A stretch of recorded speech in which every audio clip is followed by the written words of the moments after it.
Hello everyone, and welcome back to our channel. Today, let's explore together how to approach those moments when life feels overwhelming and you find yourself thinking about giving up. Perhaps you've been experiencing feelings where nothing seems to matter anymore, or where your efforts feel completely meaningless. If you're here listening to this, I want you to know that you're not alone in these feelings, and there are scientifically backed ways to work through them. Today we'll examine what current research tells us about feelings of hopelessness and giving up, and I'll share some evidence-based methods that might help you rebuild a sense of purpose and hope. Remember, these are suggestions based on research findings, and everyone's journey is different. Let's start by understanding what's happening in our brains when we feel like giving up. Current research suggests that feelings of hopelessness often stem from what psychologists call learned helplessness. This isn't a character flaw or a sign of weakness. It's actually a learned response that can develop when we repeatedly experience situations where our efforts don't seem to lead to positive outcomes. A comprehensive analysis examining therapeutic approaches included studies with over 52,000 participants and found significant improvements in hopelessness and depression symptoms using specific interventions. What's particularly interesting is that neuroscience research shows us that the brain's default state isn't actually hopelessness. According to research from multiple universities, our brains are designed to detect control and agency in our environment. When this system becomes impaired, we might develop the perception that we have no control over our circumstances. Brain imaging studies reveal that individuals who experience chronic hopelessness often show altered activity in the medial prefrontal cortex, which is the brain region responsible for detecting control and making decisions. However, the encouraging news is that this same research shows these changes aren't permanent. Through specific interventions, this brain region can be retrained to better detect opportunities for control and positive action. Research institutions have also discovered the role of something called brain-derived neurotrophic factor, or BDNF. This protein supports the growth and maintenance of neurons, and studies show that chronic stress and hopelessness can decrease BDNF levels. However, certain activities and interventions can help restore these levels, essentially helping the brain rebuild its capacity for resilience and hope. Now let's talk about some practical methods that research suggests might be helpful. These approaches are based on findings from multiple studies and are designed to be safe and sustainable practices you can try at home. The first method is what researchers call a neural reset protocol. This involves starting each day with a simple breathing exercise using a 4-7-8 pattern. You breathe in for 4 counts, hold for 7, and exhale for 8. Research suggests this activates the parasympathetic nervous system, which helps regulate stress responses. After the breathing exercise, identify one very small, accomplishable task, something as simple as making your bed or drinking a glass of water. The key is to choose something you can definitely complete. Focus mindfully on completing this task and notice the sense of accomplishment, however small. Studies indicate that these micro-accomplishments can help rebuild neural pathways associated with agency and control. The second approach involves what researchers call cognitive restructuring for control perception. When you notice thoughts like, "Nothing I do matters," try to pause and identify just one specific thing you can control in that moment. This might be as simple as the music you listen to or the way you arrange items on your desk.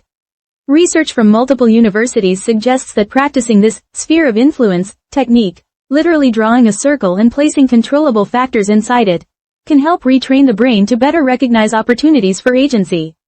You can also try what researchers call behavioral experiments. When negative thoughts predict that an action won't matter or help, test this prediction with a very small action and observe the actual outcome. A third method involves activities that research suggests can enhance neuroplasticity, the brain's ability to form new neural connections. This includes engaging in novel learning for about 20 minutes daily.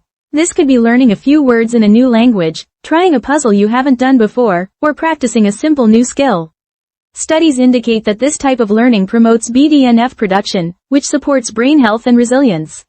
Physical movement that involves coordination, like simple dancing or coordination exercises, has also been shown in research to support neuroplasticity.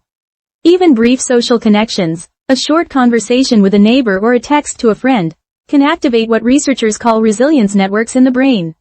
Research also highlights the importance of what scientists call environmental cues. This means creating small changes in your environment that automatically prompt positive actions. For example, placing a water bottle next to your bed might cue you to stay hydrated, or keeping a book visible might prompt you to read for a few minutes. Studies suggest that linking new positive behaviors to existing habits through what researchers call habit stacking can make these changes more sustainable. It's important to understand that research indicates the most effective approaches start small and build gradually. Studies show that attempting dramatic changes too quickly can actually reinforce feelings of helplessness when those changes are difficult to maintain.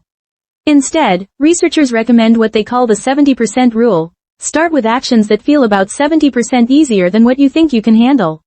This helps prevent the reinforcement of learned helplessness patterns. When setbacks occur, research suggests viewing them as data rather than evidence of failure.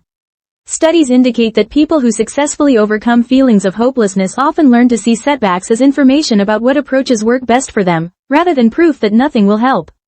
To summarize what we discussed today. First, hopelessness is often learned helplessness, not a permanent brain condition.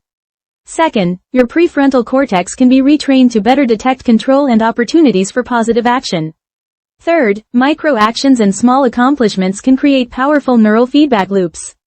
Fourth, neuroplasticity exercises like novel learning can literally help rebuild hope-generating brain networks. Fifth, small behavioral experiments can help test and challenge negative predictions. Sixth, daily activities that promote brain-derived neurotrophic factor can support your brain's natural resilience and recovery processes.